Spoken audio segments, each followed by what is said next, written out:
माध्यम सापडलं असं मला वाटतं.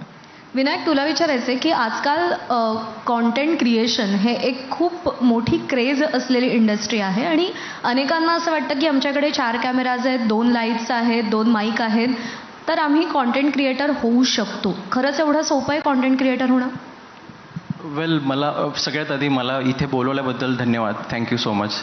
आणि मला सिम्पल वाटतं की कॉन्टेंट काय आहे. कॉन्टेंट अशी गोष्ट आहे की जी गोष्ट रिलेट होते लोकांना. मी जसा आहे, मला समोरचा मुलगा किंवा मुलगी कोणी जी स्क्रीनवर दिसते, जिला मी रिलेट करतोय, दॅट्स अ कॉन्टेंट.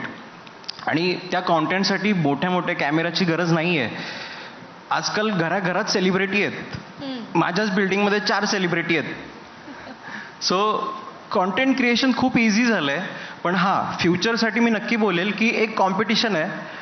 आता पहिले जेव्हा आम्ही सुरुवात केली त्यावेळी फक्त ह्युमन्स होते कॉम्पिटिशनसाठी. पण आता AI येतोय. आता AI सोबत कॉम्पिटिशन आहे. तर मला एवढंच वाटतं, प्रत्येक कॉन्टेंट क्रिएटरला एकच बोलावंसं वाटतं की इन फ्युचर जर तुम्हाला सस्टेन करायचं असेल तर तुम्हाला फक्त कॉन्टेंट क्रिएटर नाही बनायचं आहे, तुम्हाला एक ब्रँड बनायचं आहे. एक वेगळी आयडेंटिटी क्रिएट करायची आहे. जी सगळी लोकं करतात ते नका करू, काहीतरी वेगळं करा ज्याच्यामधून तुम्ही आयडेंटिफाय व्हाल की 4 लोकांमधून तुम्ही उठून दिसाल. हे मला वाटतं. श्रुतिका, असं आहे की आता प्रत्येक क्षेत्र असं आहे ज्याच्यामध्ये मुलगी आणि मुलगा किंवा स्त्री आणि पुरुष असा भेद फार राहिलेला नाही आहे. एक थिन लाईन झाली आहे त्याच्यामध्ये आणि कॉन्टेंट क्रिएशनसुद्धा त्याला अपवाद नाही आहे. उलट सोशल मीडियाचा जर विचार केला तर मुलगी असणं हा एक प्लस पॉईंट असतो. जास्त फॉलोअर्स मिळवण्याच्या हिशोबाने असं सुद्धा एक म्हटलं जातं किंवा असा लोकांचा समज आहे. एक मुलगी म्हणून कॉन्टेंटच्या क्षेत्रात वावरत असताना तुझे काय अनुभव होते आणि तुला स्त्रियांसाठी किंवा मुलींसाठी या सेक्टरमध्ये काय फ्युचर दिसत आहे? खरं तर फ्युचर खूप मोठं आहे. पण हा जो समज आहे की मुलगा आणि मुलगी सारखे आहेत असं मला नाही वाटत. कारण की विनायक दादा रात्री 12-1 वाजता जाऊन शूट करू शकतो. पण मला माझ्या घरचे, समाज आणि बाहेरचे लोक की हा काय हिचा जॉब आहे किंवा हे काय हिचं वर्क आहे असं अजूनही बघतायत. जर गावाकडे म्हटलं तर ही संख्या जास्त आहे की मुलींना थोडं जज करण्याची. तर त्याच्यामुळं असं आहे की ठीक आहे, मुलगी असली म्हणजे खूप जास्त फॉलोअर्स मिळतात वगैरे. पण जर तुम्ही कॉन्टेंट बनवत आहे आणि त्याच्यामागे काहीतरी तुमचं एक स्टोरी लाईन आहे तर मग मुलगा आणि मुलगी समान होऊन जातो. हां, फक्त तुम्हाला बॉडी वगैरेवरून जे आता चाललं आहे वल्गॅरिटी वगैरे त्यावर नसेल तर तो फायदा मुलींना होतो. पण मला असं वाटतं की ज्या गावागावातून मुलींना साधा DP असला कसा काय ठेवला याच्यावरून जज करणारे लोक होते, त्या मुली आत्ता या इंस्टाग्राम किंवा सोशल मीडियामुळं स्वतःमधलं टॅलेंट घेऊन जगासमोर येत आहेत. तर मला असं वाटतं की मुलगी म्हणून खूप जास्त स्कोप आहे. कन्सिस्टन्सी लागते आणि सतत व्हिडिओ पोस्ट करत राहायला लागतात. पण अनेकदा असं होतं की आपली कॉन्सेप्ट खूप बाप असते आणि भन्नाट शूट झालेलं असतं आणि सगळं एडिटिंग वगैरे सगळं अप टू द मार्क असतं. पण ते लोकांपर्यंत पोहोचत नाही आणि आज मंगलवार है, चूहे को बुखार है वगैरे टाईप गोष्टी लोकांपर्यंत पोहोचतात आणि त्या बेफाट व्हायरल होतात. त्यावेळी काय वाटतं आणि असं का होतं? अथर्व किंवा कोणीही. ती खुर्ची करू का?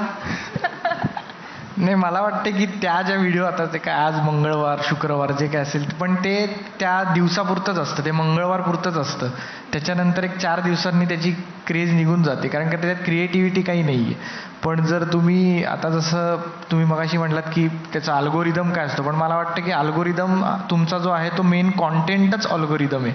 जर तुमचा कॉन्टेंट चांगला असेल तर ते PR असो नसो तो व्हायरल होणारच आहे. कारण का जर तो चांगला असेल तर लोक हे नाही विचार करणार की आपण हा स्टोरीला टाकायचं का नाही, शेअर करायचा नाही, तो आपोआप शेअर होणारच आहे. तर मला वाटतं की जर कॉन्टेंट चांगला असेल तर मग बाकीचा अल्गोरिदम काय आहे, आपण किती वाजता व्हिडिओ टाकतोय, रात्री टाकतोय का सकाळी टाकतोय, हा एक मुद्दा जातो. आपल्याला जर वाटलं हा चांगला व्हिडिओ आहे तर तो पोस्ट करायचा आणि जर तो चालला नाही तर मग चांगला नाही आहे हे पण मग मान्य करायचं की बाबा नाही आवडला. आणि मी तर अशा या पद्धतीने विचार करतो. पण असं कधी झालं की तुझा व्हिडिओ तुला खूप आवडला पण लोकांना नाही आवडला? हो, खूप वेळा झाले. बरेच वेळेला असंच होतं की मला वाटतं की हा व्हिडिओ सगळ्यात चांगला आहे आणि नंतर तो नाही आवडत असं. पण मग मला असं वाटतं की मला जर वाटलं चांगलं आहे तर मी त्यामुळं टाकलेलं आहे. आता प्रत्येक व्हिडिओ आवडेल किंवा तो हिट जाईल असं नाही आहे. कसं आहे की आम्ही तुम्हाला तिघांना रोज मोबाईल स्क्रीनवर पाहतो आणि लोकांसाठी, तुमच्या प्रेक्षकांसाठी तुम्ही खूप ॲक्सेसिबल आहात. म्हणजे ते तुमच्याशी कमेंट थ्रू बोलू शकतात, ते तुमच्याशी डायरेक्ट मेसेज करून तुमच्याशी बोलू शकतात. पण त्यातल्या अनेकांना तुमची बॅकग्राऊंड माहीत नसते की इथपर्यंत येण्यासाठी तुम्ही किती कष्ट केलेत किंवा किती गोष्टींचा तुम्हाला त्याग करायला लागला आहे, अचानक एक दिवस वेगळा मार्ग निवडण्याचा निर्णय घ्यायला लागला आहे. तर मला ना थोडं त्याबद्दल जाणून घ्यायला आवडेल आणि अशी इच्छा पण आहे की तुम्ही ती तुमची जी जर्नी आहे कॉन्टेंट क्रिएटर होण्यापर्यंतची आणि त्याच्या आधीची ती थोडक्यात सांगा. बोल बोल विनायक. ना बोल, लाज वाटायला लागली मला. अरे माझी छोटी. हां, तर सुरुवात कशी झाली? सुरुवातीला माझे बाबा, म्हणजे मला सपोर्ट नव्हता घरून. पप्पांना बिलकुल नाही आवडायचं. पप्पा कोर्टात जॉबला होते, त्यामुळे पप्पांच्या डोक्यावर तो पगडा होता की अभ्यास, नोकरी, त्याच्यानंतर लग्न करून छोकरी. सो अभ्यास कर, जॉबला जा, हेच होतं फोकस. त्यामुळे मी सडनली माझं SY झालं, SY कम्प्लीट झालं. त्याच्यानंतर मी बोललो की आता TY होईपर्यंत मी अभ्यास बरा करत होतो, तर मी बोललो की TY होईपर्यंत मी 1 वर्ष यूट्यूब करतो असंच टाईमपास. कारण सगळ्या ऑडिशन्स देऊन दमलेलो मी. तर मला स्टार्टिंगला मी लपून करायचो. मी माझं सामान आधी खाली वॉचमॅनच्या इथं जाऊन ठेवून द्यायचो. बाबा आंघोळीला गेले त्याच्यानंतर गुपचूप धावत जायचो खाली आणि मग मित्राला बोलवायचं आणि तिथून जाऊन आम्ही शूटिंगला निघून जायचो. तर ही माझी सुरुवात होती. आणि सुरुवातीला म्हणजे पप्पांचा सपोर्ट नव्हता, पण आत्ता पप्पा आता स्वतःहून बोलतात, शूटिंगला चाललाय का आज, नेऊ सामान गाडीमध्ये तुझं. सो ही खूप भारी गोष्ट आहे माझ्यासाठी. अथर्व. माझ्या असं घरच्यांचं काहीच नव्हतं म्हणणं, की फक्त त्यांना माहिती होतं की हा अभ्यासात फारच हुशार असल्यामुळे ह्याला काहीतरी वेगळंच निवडावं लागणार आहे. त्यामुळे त्यांनी फार लक्ष दिलं नाही. जे करतोय त्याच्यात आनंद आहे एवढंच बघितलं. आणि मी तसं साईड बाय साईड थिएटर वगैरे करत होतो, त्यामुळे मी सोशल मीडियावर 2016-17 सालापासून माझं मी काहीतरी टाकत होतो. तेव्हा काय असं एवढे फॉलोअर्स असं काहीच नव्हतं. पण ते हळूहळू ग्रो होत गेलं आणि मला वाटते की ती 3-4 वर्ष जी कोविडपर्यंत 2021-20 पर्यंत माझी ती नेट प्रॅक्टिस झाली सोशल मीडियाची, की नक्की याच्यावर कसा कॉन्टेंट लागतो, काय प्रकारचं बोललं की लोकांना आवडतंय. आता शॉर्ट फॉर्मॅट तेव्हा ते प्रसिद्ध होत होता, त्यामुळे मी आधी यूट्यूब करायचो. मला कळलं की आता शॉर्ट फॉर्मॅट जास्ती चालायला लागला. त्यामुळे ते 3-4 वर्ष जे मी थिएटरमध्ये करत होतो तिकडं जे आपल्याला करायला मिळत नाही ते मग इथे यूट्यूबवर मी करायचो. मग हळूहळू मग ते शॉर्ट फॉर्मॅटकडे आलं आणि मग ते मला वाटतं की ते करतच सापडत गेलं, की असं काही ठरवलं नव्हतं की असं कॅरेक्टर करायला पाहिजे आपण वगैरे. पण ते करत सापडल्यामुळे आणि मग एकदा क्लिक झालं की मग आपापच रस्ते उघडले होते तोचपर्यंत सगळे सोशल मीडियाचे. कारण का सोशल मीडिया खूपच फास्ट ग्रो होत होतं आणि मग आम्हाला त्याचा सगळ्यांनाच फायदा झाला. यूट्यूबवरती एवढा मोठा कॉन्टेंट ब्लॉग पोस्ट करून लोकांना तेवढा वेळ आपल्याकडे रोखून ठेवणं किंवा आपल्याला ऐकण्यास भाग पाडणं हे कसं साध्य केलं? जसं की मी सांगितलं की जितका नॅचरल कॉन्टेंट असला आपला तितका तो लोकांना कनेक्ट होतो आणि ते शेवटपर्यंत बघतात.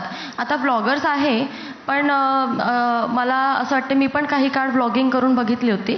त्यामध्ये असं होतं की सतत तुम्हाला तुमचा दिवस ठरवावा लागतो की आज मी दिवसभरात काय करणार आहे जेणेकरून मी लोकांना काय दाखवू. म्हणतात ना रील लाईफ आणि रिअल लाईफ, तर मग त्यामध्ये खूप म्हणजे फरक पडतो आपल्या आयुष्यावर. आपल्याला सतत फेक राहावं लागतं. मग व्लॉग बनवणे किंवा आपल्या आयुष्यातला एक छोटा मोठा पार्ट दाखवणे, त्याशिवाय व्लॉगिंग करायची आहे म्हणून आपलं आयुष्यच आपण बदलायचा, हा खूप मोठा फरक येऊन जातो त्या गोष्टीमध्ये. तर मला असं वाटतं की जी रिअल लाईफ आहे ती खूप कमी जगायला मिळते ॲज अ इन्फ्लुएन्सर किंवा कॉन्टेंट क्रिएटर. विनायक, मला थोडं ना तुझ्या आजीबद्दल विचारायचं आहे, कारण का त्या भन्नाट कॅन्डिड आहेत आणि त्यांचा ऑनस्क्रीन प्रेझेन्स बघणं हे खूप कमाल एक्सपिरियन्स असतो. म्हणजे कधी कधी तुझ्यावर लक्ष जात नाही पण आजीकडे तुझ्या लक्ष जातं. आजीला कसं कन्व्हिन्स केलंस कॉन्टेंट क्रिएशनमध्ये तुझ्या सहभागी होण्यासाठी किंवा शूटिंगसाठी? आणि ती म्हणजे तुझी आजी तुझ्यापेक्षा जास्त प्रो आहे? एक व्हिडिओ बनवतो, एकदा आजीचे पाय दाबून देतो. हे अशी कन्व्हिन्स केलं मी तिला खरंच तिला आवड नाहीये, फक्त तिचं ना एक खूप सुंदर थॉट आहे, मी सांगतो.